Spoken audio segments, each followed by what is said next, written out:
Já comprou todas as prendas de Natal? Lembrou-se da sua? Estamos a oferecer 40 passes anuais da Zone e um deles pode ser seu.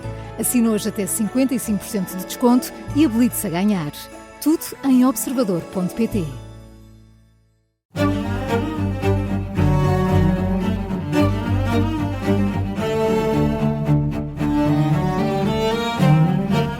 As prateleiras não estão arrumadas, como eu já recuso ir às compras, ao supermercado.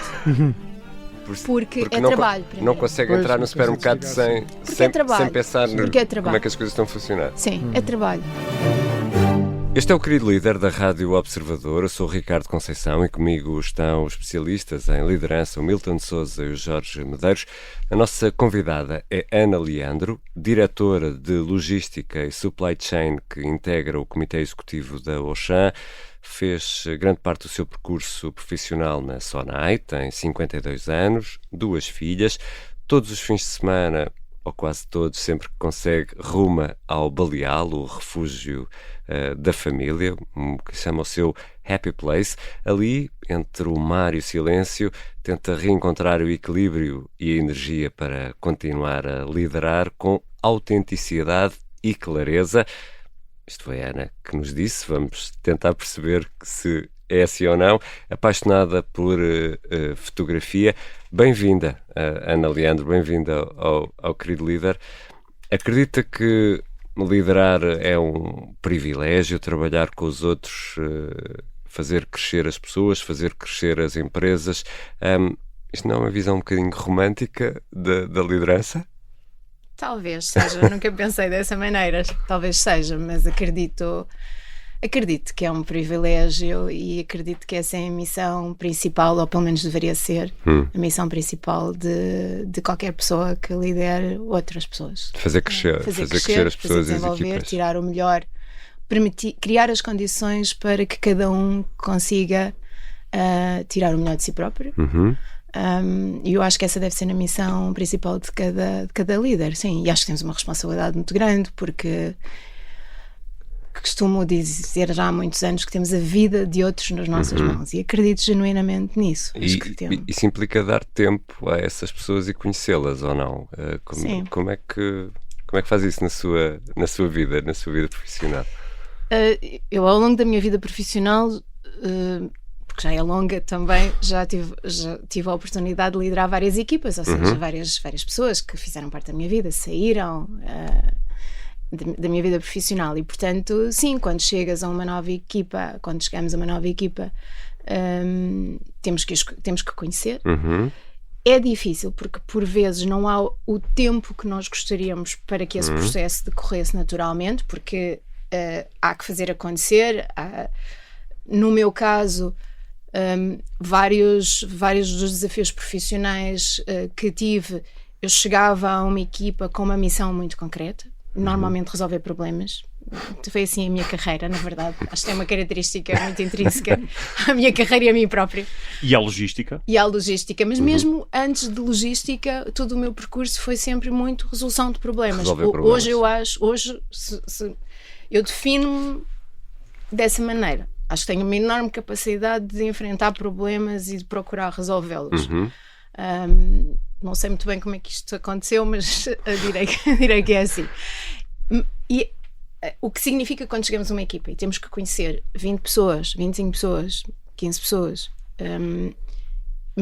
mas há um sentido de urgência grande, porque fomos lá colocados para concretizar algo. Não há calma. Por vezes não há a calma e o tempo que seria necessário para conhecer pessoas, porque não chegamos, não dizemos estou aqui e quero-te conhecer. Isto não acontece desta maneira. É preciso tempo, é preciso que as pessoas também nos queiram conhecer a nós. Também é preciso que as pessoas nos deem a oportunidade e nos queiram conhecer a nós. E é preciso ganhar a confiança dos outros, porque para todos nós sermos vulneráveis, e é assim que nós conhecemos cada um, é também no campo da vulnerabilidade, é necessário tempo. Mas a verdade é que acho que fui conseguindo fazer isso ao longo do meu percurso, e principalmente quando estamos a trabalhar em alta tensão e como o Jorge referiu, trabalhar em logística ou retalho, ou mesmo no retalho, noutras áreas, o retalho é conhecido por ser um setor de elevada intensidade, o que nos leva muito ao limite, ou cria muita pressão nas equipas, e essa pressão, por norma, ajuda neste tema do tempo, porque é sobre pressão que mais rapidamente nós conseguimos mostrar as vulnerabilidades uns aos outros e nos conseguimos conhecer. Eu acho que isso tem na verdade, pensando para trás, eu acho que isso tem sido possível ao longo do meu percurso e ao longo das equipas com quem tenho trabalhado. A Ana trabalha em logística, aqui para os leigos que no fundo ouvem o nosso querido líder, trabalha em logística e retalho. Poderíamos resumir isto assim? Diga-me, por favor, Ana. Ana é responsável por pôr em prática, organizar a forma como os produtos chegam às prateleiras dos supermercados? É isto? É isso, mais ou menos. Explique-nos lá. Isto deve ser super complicado. Não é. Na verdade não é. Fazendo referência à pandemia, que acho que em Portugal e no mundo foi quando a maior parte das pessoas conseguiram perceber o que estava por trás da disponibilidade de um produto numa prateleira de um supermercado. Na verdade, eu sou responsável por tudo aquilo que acontece antes de um produto estar na prateleira de um supermercado. Portanto, estamos a falar de caixas castanhas, não sabemos o que está lá dentro. Nós recebemos paletes, chamadas paletes. Nós recebemos paletes e caixas, trabalhamos essas paletes e caixas, vamos dizer assim, temos uma série de processos. Trabalhamos com muita gente, porque para essas paletes e caixas chegarem às prateleiras estão equipas normalmente de centenas de pessoas a manusear essas paletes e caixas, e depois caminhões que são colocados a circular pelo país ou pela Europa até o produto chegar à prateleira. E, portanto, é aí que eu navego. Portanto, coisas como a pandemia Covid-19, os problemas que tivemos em Portugal com combustíveis que pararam grande parte do país, etc. A aquisição do mini preço, não é? Agora, no caso do Auchan Retail Portugal, em que adquirimos uma empresa com cerca de 500 lojas muito pequenas, para lojas de centro de cidade, estamos a integrar centenas de colaboradores e todo este processo de entrepostos, onde temos mercadoria e que depois fazemos chegar no momento certo às lojas, portanto, no momento, na quantidade e o produto certo. Curiosidade, há métodos diferentes em empresas diferentes ou a forma como tudo isto se opera é mais ou menos semelhante no Grupo Sonai ou no Auchan? É mais ou menos semelhante. Em termos básicos é muito semelhante, até porque nós acho que em Portugal Portugal e na Europa temos todos uma boa relação uns com os outros e nós falamos e conhecemos uns aos outros e conhecemos até a forma como cada um trabalha. Não é em logística que há segredos, apesar de serem concorrentes, não é aqui que há grandes segredos. Há muita partilha, Eu ia perguntar já agora, aproveitar esta deixa da integração com o Mini Preço, porque são duas marcas muito diferentes, não é? A matriz cultural também tem as suas características muito próprias, e falar um pouco da proximidade com as pessoas, não é? Esse processo, como é que está a ser conseguido? As pessoas, houve desconfiança, não houve? Como é que conseguiu ultrapassar aqueles momentos em que agora vai acontecer, não é? Porque as pessoas ficam sempre com receio num processo de integração destes. Sim, particularmente quem é comprado, neste caso, Mini Preço, não é? Foi comprado pelo Auchan e, portanto, o receio era natural. Era uma empresa que também já vinha há bastante tempo com uma carga negativa porque estava à venda e portanto, a incerteza era grande. E eu acho que esse, na verdade, terá sido o período mais difícil para aquelas pessoas. Com o processo de compra, acho que nós no Auchan tivemos muita consciência do quão difícil teriam sido os anos anteriores à compra. Nós dizemos no Auchan que as pessoas estão no centro de tudo o que realizamos, e não é só dizer, eu acho que nós concretizamos, é claramente uma característica muito, muito própria da Auchan, e portanto houve desde o início muita preocupação com a integração das pessoas. No caso concreto da minha área, estamos a falar de centenas de pessoas, e portanto tivemos muito cuidado de ganhar a confiança de quem estávamos a integrar. Há bocado falámos de autenticidade.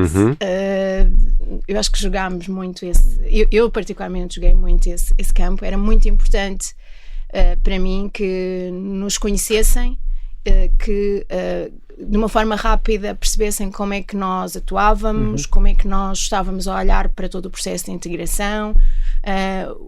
Juntei muito e continuo a fazê-lo, criar momentos em que junto as duas equipas fora dos locais de trabalho para que se possam conhecer, porque, mais uma vez, é um setor do retalho, particularmente o setor de logística de grande intensidade, de muita gestão de crise, ou de alguma gestão de crise, por vezes. Sim, há muitos imprevistos, há muitos imprevistos. Chega, a loja significa não abre. que as pessoas, portanto, neste caso, pessoas de empresas diferentes, ao trabalharem juntos, têm que ser confrontados, são postos à prova nesta gestão de crise e têm que confiar uns nos outros.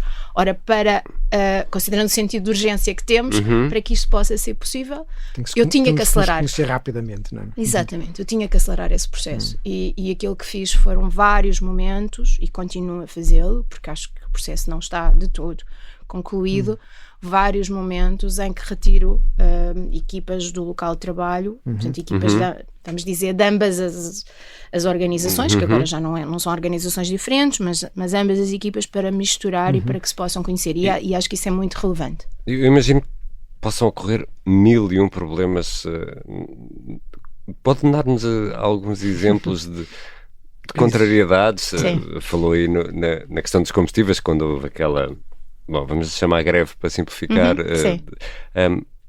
Consegue dar-nos 2 ou 3 exemplos de coisas que podem ocorrer e que necessitam de uma resposta urgente?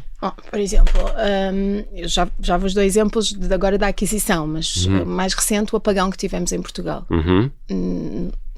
Os entrepostos não conseguiam operar, as lojas não conseguiam operar. Por outro lado, voltámos a ter uma intensidade de procura dos clientes nas lojas, como aconteceu com a pandemia.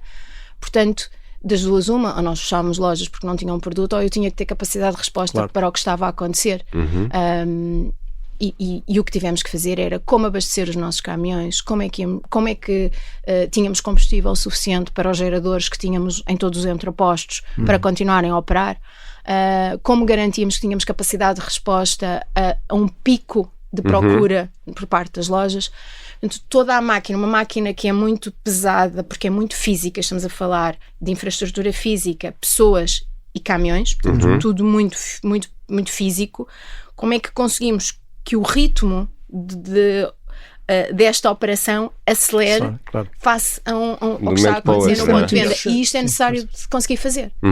E isto vale a pena salientar que isto é exacerbado porque não estamos só a falar da Auchan, estamos a falar de todo o retalho. Portanto, isto é amplificado por uma escassez momentânea de recursos e todos estão a tentar ir ao mesmo, não é? Sim. Isto é muito curioso, de facto, depois que nós falamos muito de setores que são chave, de infraestrutura, eletricidade, mas quando falamos de crises como estas, a distribuição e o retalho tem um papel fundamental. A própria Walmart, quando foi o furacão Katrina, até se reinventou daquilo, no ponto de vista daquilo que foi a sua responsabilidade social, porque percebeu que havia deficiências muito graves por parte dos serviços para providenciar às pessoas com comida, com medicamentos, e foi um momento de viragem naquilo que foi um reconhecimento, mas para lá, nós temos uma função primordial na sociedade. Sim.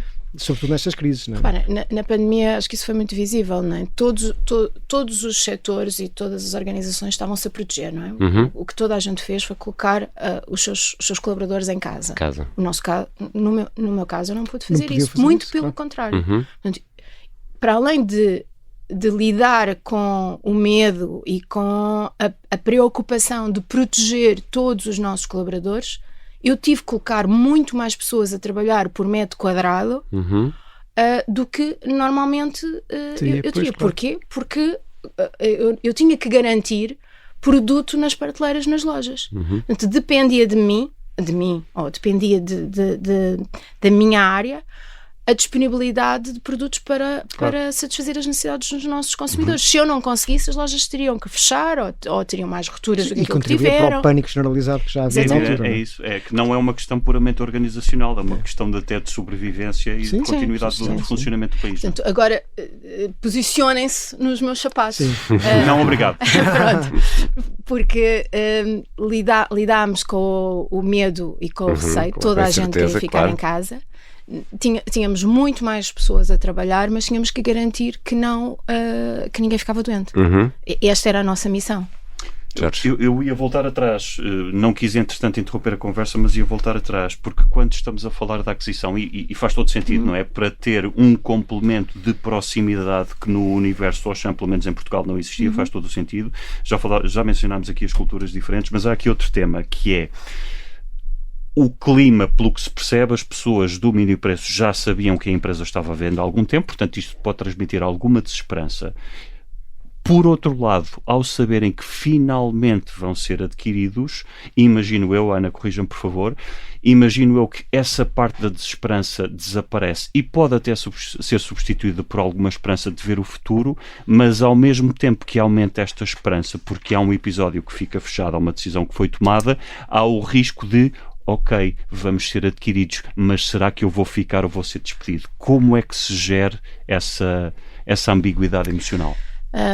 Tudo correto, o que Jorge acabou de explicar, e a forma de reagir a esta situação estava efetivamente na forma como liderávamos as pessoas e como nos posicionámos perante este processo. Acima de tudo, o que nós tentamos fazer foi respeitar todo o percurso que vinha do passado e respeitar a situação em que nós imaginávamos que eles estariam, com o receio de, ok, eu fui adquirido por uma outra empresa que me dá toda a segurança do mini preço não terminar, ou do meu posto de trabalho não terminar, mas será que eu vou ficar? Será que eu não vou ficar? Será que eu me vou adaptar ou não vou adaptar? Portanto, aquilo que nós fizemos foi passar uma mensagem de confiança global na organização, que não tínhamos comprado o mini preço para fechar lojas ou para terminar com equipas ou qualquer situação negativa, por um lado. Portanto, essa mensagem global foi sempre passada, de confiança.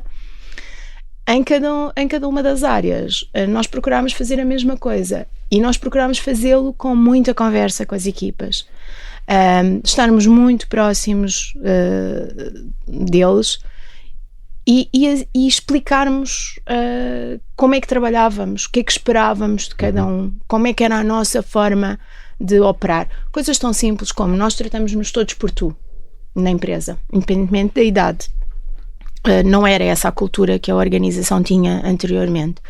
Portanto, nós explicámos, vamos nos tratar por tu, portanto, é assim que as coisas funcionam, estamos à vontade. Era fundamental conversar, era fundamental explicar como é que nós operávamos, qual era a cultura da nova organização, e ganhar a confiança das pessoas, dos novos colegas que estávamos a receber, e confiar neles também. E a Ana Leandro diz que é muito frontal, e eu imagino que numa situação em que é preciso resolver um problema agora, às vezes não há grande tempo nem discernimento para estar com paninhos quentes às vezes a resolver as coisas. Acredito que percebo isso muito bem, porque a rádio às vezes também é um mundo de grande pressão em que temos que decidir e agir em segundos. A forma como veio lidando com as pessoas foi mudando ao longo da sua carreira. Hoje, já que estamos a falar desta semana da autenticidade, foi aprendendo a dosear as coisas ao longo da carreira, ou hoje era igual ao que era há 20 anos? Não, acho que não sou igual ao que era há 20 anos, porque acho que a idade trouxe-me alguma tentativa de maturidade. Não, acho que não sou igual. Acho que não sou igual naquilo na gestão dessa autenticidade. E, efetivamente sou muito frontal, sou muito autêntica, sou muito bruta. Eu costumo usar às vezes essa expressão. Eu percebo que é a forma como os outros me olham, porque às vezes a autenticidade é entendido como ela está a ser bruta, crua no uso das palavras. Por outro lado, depois também dizem que isto é assertividade. Fica difícil perceber onde é que fica difícil é mais perceber. Bem-vindo ao mundo da liderança e das definições, dentro de definições numa recorrência infinita. Sim, é difícil, mas acho que acima de tudo o caminho que eu me parece que terei feito é mais na gestão dessa frontalidade ou dessa autenticidade mediante o outro, o estado do outro à minha frente. Acho que há 20 anos atrás eu seguia muito mais aquilo que era o caminho e aquilo que eu sabia que a empresa precisava de mim e não teria tanta atenção perante o estado do indivíduo que está à minha frente. Acho que hoje esforço-me para ter mais esse cuidado, mais essa sensibilidade ou essa empatia de dosear as palavras. Mas isso é importante depois para o resultado ou não? Sem dúvida, acho que é importante para o resultado, porque acho que eu sempre acreditei que o ónus da liderança está em nós, nos estímulos que damos aos outros, e os estímulos não podem ser iguais porque as pessoas são diferentes. Portanto, eu perante um estímulo uma pessoa reage de uma maneira, perante o mesmo estímulo outra pessoa reage de outra maneira, o que significa que é minha responsabilidade como líder perceber o que funciona com uma pessoa, o que funciona com outra. Obviamente que eu tenho que manter a minha autenticidade porque é uma característica muito intrínseca a mim, porque eu não consigo ser diferente, mas não vale tudo. E portanto acho que é a gestão a escolha das palavras, a escolha dos momentos. Por vezes, sim, temos que ter conversas difíceis, mas se calhar este não é o melhor momento. Ou seja, eu acho que escolho um bocadinho melhor o momento da guerra. Dois pontos fundamentais: o escolher o momento certo e às vezes refriar aquela intenção ou aquela tentação de fazer isto já porque percebemos que pode não ser o melhor momento. E outro ponto também, que também tem sido um ponto recorrente aqui, é uma autenticidade. O embrulho conta muito. Eu posso dizer a mesma coisa, mas com um embrulho diferente, pelas palavras, pela linguagem gestual, etc. E posso perfeitamente, a Ana pode perfeitamente continuar a ser autêntica. A única coisa que está a fazer é personalizar a abordagem, mantendo a mensagem a cada uma das pessoas. É mais ou menos isso, não é? Sim. O que eu senti ao longo dos anos nesta gestão da autenticidade e de adaptar a abordagem aos outros de acordo com os momentos e de acordo com como o Jorge estava a explicar com o embrulho, o difícil para mim é que pessoas que trabalham comigo há mais tempo dizem que eu não preciso de falar para se perceber. Para se perceber. Não sei como é que isto acontece, mas na verdade é assim. É transparente. E dizer-vos que, por exemplo, não me interpretem mal, mas a altura da pandemia foi uma altura muito interessante para mim. Porquê?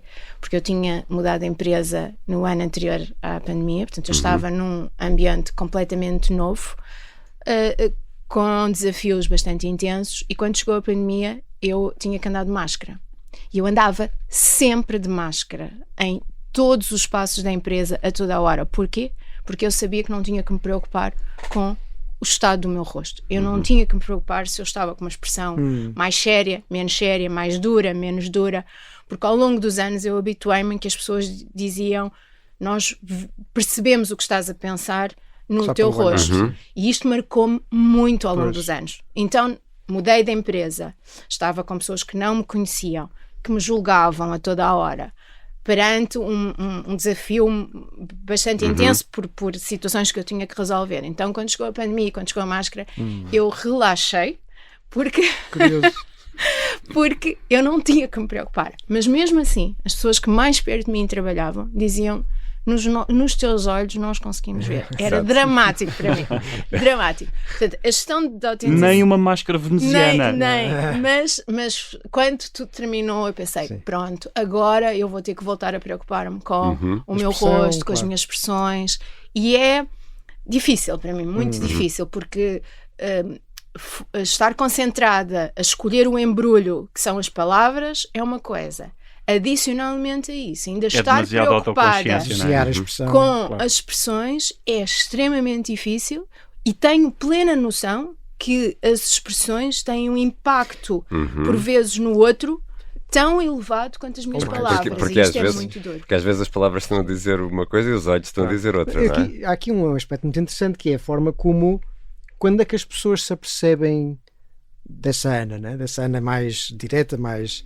Eu acho que até ajuda quando as pessoas rapidamente se apercebem e sabem quem é que é o líder que está à frente, né? Isso é um tema de conversa nas reuniões com as pessoas do Mini Preço, por exemplo, né?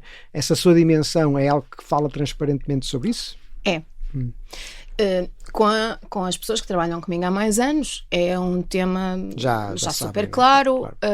Que eu acho que tem uma enorme vantagem, que é não há surpresas para quem trabalha comigo. Ou seja, eu não sou daqueles líderes que a qualquer momento voláteis, tiro o tapete a alguém. Isso não acontece. Não há surpresas mesmo. Para o bom e para o mau, não há surpresas. Que eu gostaria que fosse, que eu acho que isto é natural, deveria ser assim, e acho que é uma característica muito importante na liderança. Com equipas novas, há que acelerar esse processo. Ou pelo menos na aquisição do Mini Preço eu tive que acelerar esse processo, porque de facto estávamos a integrar uma nova empresa na nossa, o que implicou que eu tinha que ser muito clara eu tinha que me expor a dizer: eu sou assim, eu gosto de trabalhar assim, se eu reagir desta maneira é porque é assim. E na verdade o meu objetivo é sempre reduzir o nível de insegurança dos outros perante Mas esse é trabalho. Outro ponto muito importante, porque no exercício da liderança o que a Ana está a fazer é ajudar as pessoas que a ouvem a contextualizar a sua forma de estar e de comunicar, e portanto isto ajuda o outro lado a perceber a mensagem, não é? É muito importante. Porque ainda hoje nós falamos nós e vocês. Ainda hoje, não é? Porque estamos a integrar uma empresa com processos de trabalho diferentes, e portanto nós, na linguagem normal, para distinguir um processo Auchan original de um processo Mini Preço original, porque um dos objetivos não é a Auchan sobrepor-se ao Mini Preço, é criarmos uma nova empresa com novos processos de trabalho, com novas competências, portanto é mais do que o somatório das partes, e para isto nós não podemos excluir todo o conhecimento do passado do Mini Preço. E na linguagem normal nós falamos nós e vocês, isso cria barreiras, portanto é muito, muito importante uma clareza e uma grande assertividade da forma como comunicamos no dia-a-dia, numa reunião de trabalho, numa discussão, para que as pessoas não sintam que estão a ser julgadas, não estamos a dizer que um é mau, o outro é bom, e para que exista confiança, porque se não existir confiança, ninguém se vai expor, ninguém vai discutir, ninguém vai dar a sua opinião, e nós precisamos da opinião e do conhecimento de cada um para construir mais do que isto é uma dança difícil, não é? Porque eu consigo imaginar numa situação de crise, uma situação de um problema que é preciso resolver, e temos que ser mais diretos e ser mais frontais, e as pessoas vão querendo uma imagem de nós que pode ser bastante assertiva, vá. E depois há aqueles momentos de retiro em que nós queremos refletir como equipa, e há um conceito fundamental que é o conceito de segurança psicológica, mas se eu só vejo o líder naquele modo muito assertivo, será que eu depois consigo perceber que neste contexto vamos falar sobre vulnerabilidade, vamos falar sobre falhar, vamos falar sobre e expor-nos um pouco? As pessoas conseguem fazer essa passagem? Como é que assegura que nesse momento as pessoas percebem que nós estamos num modo diferente, não é?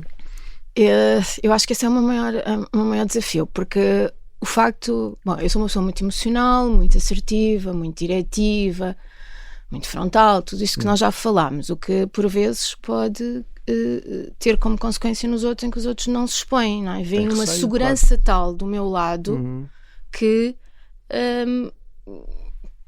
nem contradizem, nem dizem, olha, não, estás errada, e eu preciso que façam isso. Porque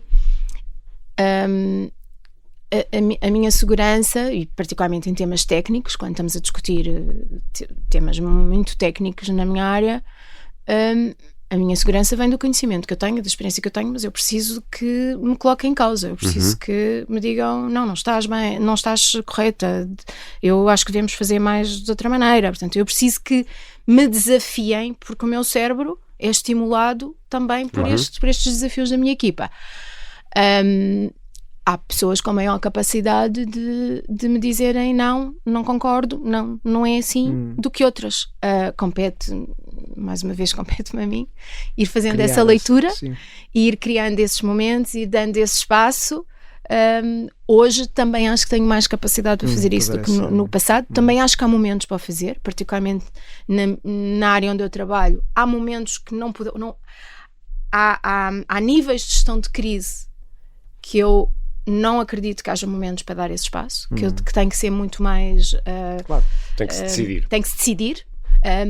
Há pouco falávamos sobre a segurança que nós visualizamos em quem nos está a liderar, e em momentos difíceis é preciso sentir essa segurança, essa rede, é preciso por vezes fechar as equipas face ao ruído externo do resto da organização para seguirmos o nosso caminho, e essa frieza de espírito vem muito do líder, e eu já o tive que fazer várias vezes, com todos os riscos inerentes a isso, porque muitas vezes vou para casa sem ter a certeza se estou certa.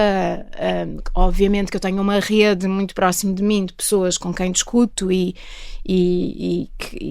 com quem partilho todas as dúvidas, e portanto há ali um grupo muito core de pessoas que me apoiam e com quem tomamos e em conjunto tomamos estas decisões, mas é algo que eu tenho que ter muito cuidado. Mas isso também é um tema da liderança, não é? Capacitar a equipa no sentido de também ter maturidade para perceber que quanto mais acima, mais complexo, e portanto eu, no limite, não quero um líder que saiba sempre o que tem de fazer.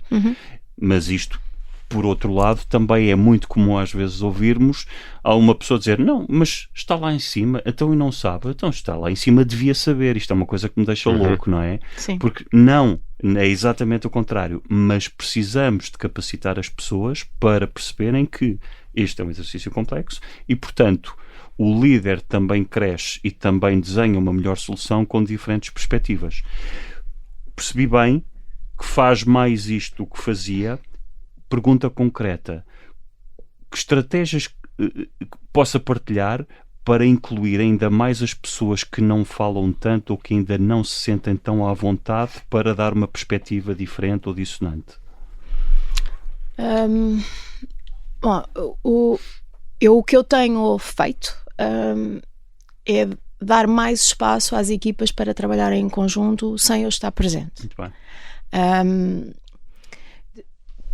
Pelas minhas características pessoais e pelo percurso que tive ao longo destes 25 anos de trabalhar no retalho, e porque fiz uma carreira muito em zigue-zague, na verdade eu tenho uma experiência muito ampla e vamos dizer até muito profunda na parte técnica, e isso é uma vantagem, certo? Mas pode se tornar uma vantagem se eu não souber usar devidamente este conhecimento, porque o conhecimento está muito em mim e eu tenho que garantir que o conhecimento está nas equipas. Portanto, a estratégia que eu tenho adotado hoje é uma estratégia de dar momentos só às equipas para em conjunto trabalharem resolução de problemas ou inovação ou transformação, sem que eu esteja presente. Porque tenho muita dificuldade de estar presente e não contribuir. E eles não se sentirem condicionados também, mesmo que esteja presente em silêncio, não é? Exatamente. E, portanto, porque me conhecem, porque acham estranhos esses silêncios. Sim, depois lido com isso. Ou seja, quando eu depois até me consigo controlar e dar esse espaço, eu sinto que tiro o chão às equipas, porque não entendem bem o que é que está a acontecer, porque não consideram que é autêntico. É maravilhoso ver este grau de autoconsciência, não é? E portanto a estratégia que eu adoto hoje é: eu saio fora desses momentos, eu só entro numa fase mais quando final. Corre mal depois? Eles decidem, vão fazer por si e corre mal? Eu acho que isso trabalho bem há muitos anos, que é: eu não tenho problemas em lidar com o erro. E como eu dizia há pouco, não há surpresas. Portanto, eu assumo a responsabilidade de tudo o que corre mal, independentemente se eu participei na decisão ou não participei na decisão. É-me completamente indiferente esse assunto. Eu sou responsável pela área. Tudo aquilo que as pessoas da minha equipa fazem independentemente de eu estar lá ou não estar lá, é responsabilidade minha no fim do dia. E eu uso muito nós. Claro. Eu não uso tu ou ele ou nós, sim, vocês. Assim, é nós. Não interessa se foi uma ideia minha, certo. eu Onde não... é que nós falhamos, não é? É nós. E isto hoje sai-me Isso é super natural sim. e choca-me muito quando eu estou perante líderes que falam: eu fiz, eu disse, não gosto mesmo, acho que isto não é liderança. E portanto, para mim é nós. O que acontece, eu também já digo isto há muitos anos, o que acontece dentro de 4 paredes fica dentro de 4 paredes. Para fora dessas 4 paredes Sim, é nós. Proteger as pessoas Sim. também para que se sintam Fundamental. seguras no Se as pessoas não se sentirem seguras, têm medo do erro. Se têm medo do erro, não tentam. Não vão inovar. E se não tentam, Esse não é o teste inovam. da acidez, é quando corre mal, como é que nós reagimos? Que eu vejo muitos líderes a querer dar poder e criam esse espaço, tomam decisões, mas depois corre mal, porque quando corre mal entram naquele modo default, mais uma vez a culpabilizar, a julgar, e é a última vez que as pessoas vão tentar, não é? Portanto, sim. E dizer isto, mas eu sou conhecida há muitos anos pelas pessoas que trabalham comigo por ser muito exigente. Portanto, eu não sou. Claro. Ainda bem para elas. Não. Eu acho que sim. É assim que se aprende, acho que também, sim. não é? Eu sou muito exigente, eu desafio muito. Quando eu digo muito exigente, no sentido que para mim a qualidade do trabalho e a criação de valor para a organização do meu trabalho tem que ser efetiva, claro. E portanto tenho muita dificuldade em lidar com um trabalho intermédio. E portanto introduzo muito desafio, faço muitas perguntas, preciso muito perceber porque que as coisas são de determinada maneira, e isto cria a exigência, porque não aceito respostas fáceis, e é isso que cria a tal exigência que eu estou a falar. Agora, é entre nós, não é para fora. Para fora somos um grupo e para fora eu sou responsável pelo que aconteceu. Ana, aqui outra pergunta diferente.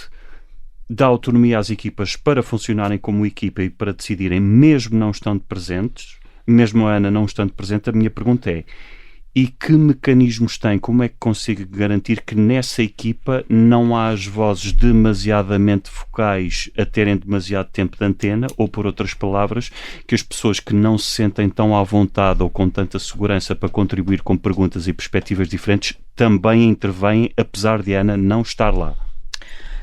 Bem, vou trabalhando com alguns dos líderes que pertencem à minha equipa para terem esse papel. Vai tendo este acompanhamento mais personalizado, vou tendo esse não é? acompanhamento mais personalizado, porque acima de tudo eu acredito muito que o meu papel é garantir que tenha uma equipa preparada para o futuro da organização. Eu estou lá hoje, mas posso não estar amanhã. E este tem sido o meu percurso ao longo destes últimos 8 anos na Auchan. Foi construir uma equipa e preparar o melhor possível uma equipa. Hoje é uma equipa mais ampla do que era há uns anos, por causa da aquisição do mini preço, mas o propósito continua a ser o mesmo. Continua a ser capacitar o mais possível a equipa para responder aos desafios do futuro da organização, que vão ser muitos.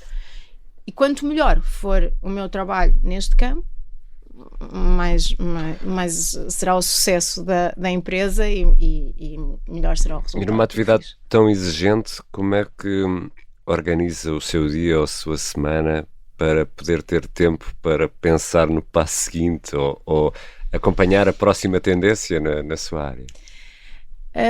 Até à aquisição do mini preço, porque há um antes e um depois. Já percebemos. Não é mesmo, há um antes e um depois. Antes, eu sempre trabalhei de uma forma muito aberta com outras organizações, com pessoas que trabalham noutras empresas. Eu nunca trabalhei fechada sobre a empresa onde eu trabalho. Eu sou conhecida no setor do retalho e na logística, porque trabalhamos com muitos fornecedores, portanto trabalhamos com muitas empresas em Portugal. Eu sou conhecida por essa proximidade e por essa relação. Eu, se tenho um problema, eu telefono a um colega que trabalha num fornecedor na mesma área que eu, a perguntar se ele teve um problema, se ele teve o mesmo problema, como é que resolveu. Portanto, eu tenho este tipo de relação, e isto vem do facto de eu sempre, ao longo destes anos, ter criado relações com as diversas entidades com as quais eu fui trabalhando ao longo do tempo e procurar sempre mais conhecimento. fora das organizações onde eu trabalhava, ou seja, eu visitava outras empresas, eu participava em conferências, eu lia muito, portanto, essa é a minha rede. Mas isso também acontece institucionalmente, tanto na Auchan como na Sonai, também promovem isto. Sim, eu acho que nesse aspecto eu sou uma privilegiada pelas duas empresas que fizeram mais parte do meu percurso durante mais anos, é que tive o privilégio, porque acho que não é assim em todas as organizações, acho que é importante também dizer isso, mas eu tive o privilégio de trabalhar em empresas que me deram este espaço e eu promovo isto dentro das minhas equipas. Eu estou permanente a dizer que eles têm que ganhar mundo. Eu promovo visitas a outras empresas, a outros retalhistas em Portugal, fora de Portugal. Portanto, eu promovo muito. Muito importante. Porque acho que este é o verdadeiro... É o meio de capacitar as equipas com as quais eu trabalho de novos conhecimentos que vêm criar valor. Portanto, para mim isto é um investimento. Vêm criar valor na empresa onde estão, mas vão conhecer outras realidades, como nós dizemos nos nossos filhos, ganhar mundo. É exatamente a mesma coisa que eu faço com as pessoas com quem trabalho. E tive o privilégio de poder trabalhar assim. E, portanto, eu sempre reservei momentos na minha semana. E aprendi também, tive pessoas que me ensinaram a fazer isto ao longo do tempo, portanto, houve pessoas que me ajudaram, tive sempre ajuda de outros para criar momentos, para parar, para ler, para pensar. Eu trabalho muito bem o hoje e o operacional, mas também acho que trabalho muito bem o futuro e a estratégia, portanto eu acho que consigo passar muito rapidamente. Eu acho que esse até é um dos desafios que a minha equipa às vezes não percebe bem como é que eu consigo fazer isso tão rapidamente. Eu passo muito bem do hoje para o futuro.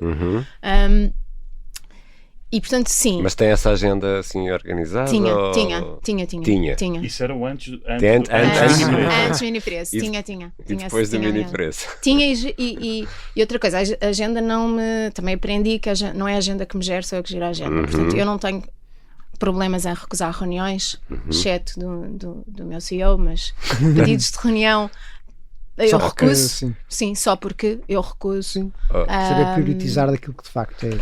Ana, temos de avançar para o final da nossa conversa, mas eu não resisto aqui a fazer-lhe uma provocação, que é: as prateleiras lá de casa estão todas bem arrumadas ou não? Eu acho que vos vou chocar. É o que esperamos. Esperamos quase uma Marie Kondo. Não. Eu acho que vos vou chocar pela negativa. Não, as prateleiras Casa não... de Ferreiro Espeto de Pau. Não, eu acho que as prateleiras não estão arrumadas como eu já recuso ir às compras, ao supermercado.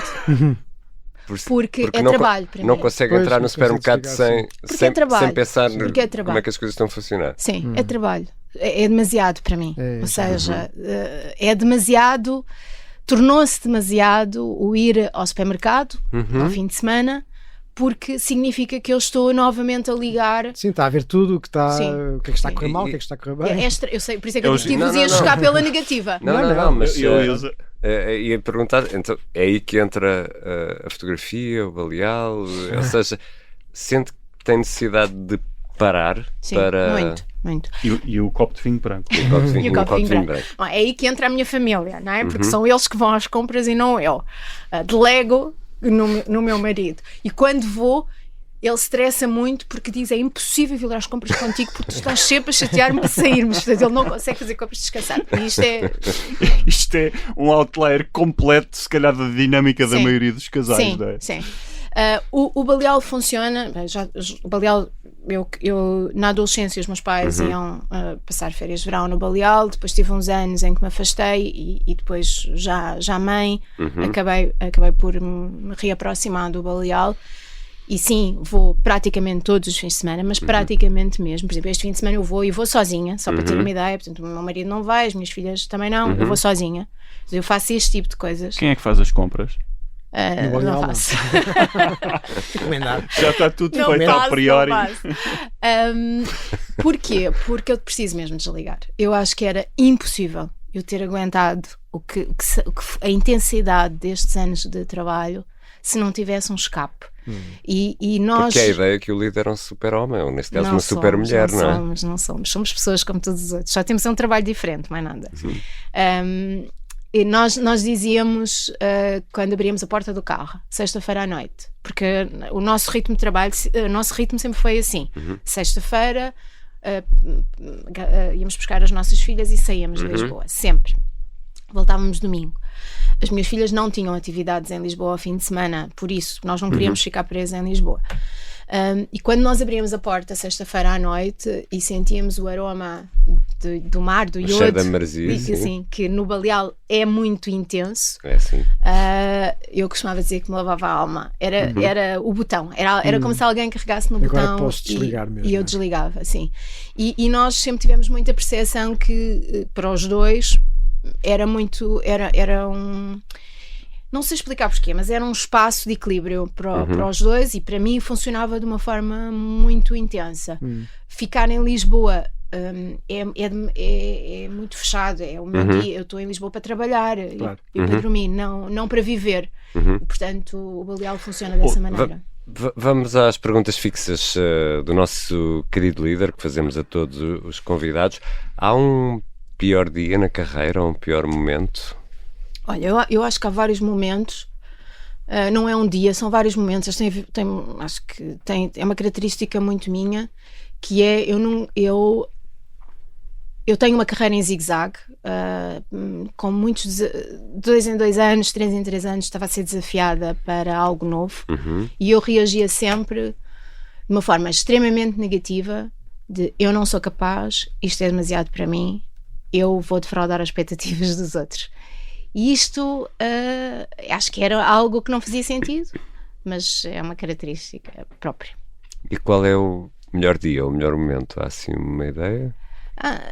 Eu acho que já tive muitos bons momentos, ou acho que até o meu percurso é muito constituído de momentos muito positivos, mas eu giro equipas há muitos anos, então acho que mesmo o melhor momento é ver a evolução dos outros. Acho que esse é o melhor momento. E também pedimos sempre que os nossos convidados partilhem aquele momento, ou aquela história, ou aquele dia em que perceberam: eu é que sou o líder, afinal, quem manda sou eu é que tenho que tomar esta decisão.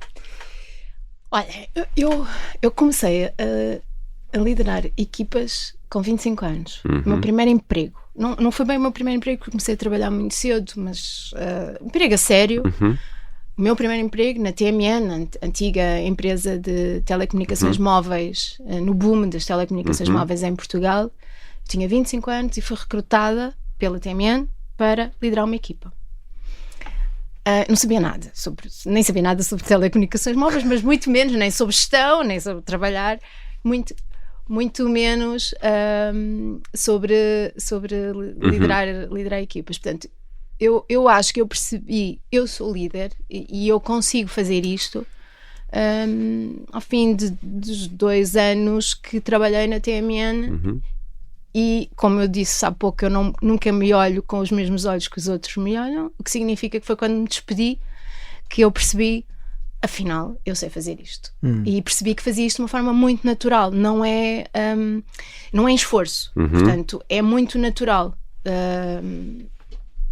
Ou seja, enquanto esteve, ninguém reconheceu, nem ninguém lhe disse que teria esse potencial ou essa capacidade. Não, reconheceram. Eu acho que a TMN para mim foi uma escola acho que era uma empresa muito à frente no seu tempo. Foi onde eu adquiri valores que trago até ao dia de hoje.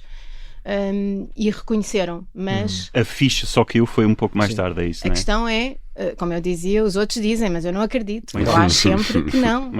Traz uma carga negativa completamente desnecessária. Mas não é síndrome de impostor? É, claramente. Hoje eu tento dosear e tento relativizar, mas continua de vez em quando, ainda me acompanha, não é? E há líderes que inspiram, ou referências? Eu não tenho assim um nome, um líder. Eu trabalhei com várias pessoas que me foram inspirando ao longo dos anos, e que se tornavam referências para mim. Portanto, pessoas que eu respeitava, alguns que eram os meus líderes, e que eu respeitava e que eu admirava e que me inspiravam e que eu queria ser como eles. E sonhos por concretizar? Ou sonho? Acho que neste momento o meu sonho é, bom, sobre o meu trabalho já disse, é preparar a minha equipa. Acho que esse é o maior contributo que eu posso dar. O meu sonho, acho que é continuar a fazer isso dentro e fora da empresa onde eu trabalho. Acho que é o sonho. Obrigado, Ana. Obrigado por ter aceitado o nosso convite. Ana Leandro, nossa convidada desta semana. Milton de Sousa, Jorge Medeiros, até para a semana, meus queridos líderes na arte da liderança. Sou o Ricardo Conceição, este é o Querido Líder, o podcast sobre liderança da Rádio Observador. Até para a semana.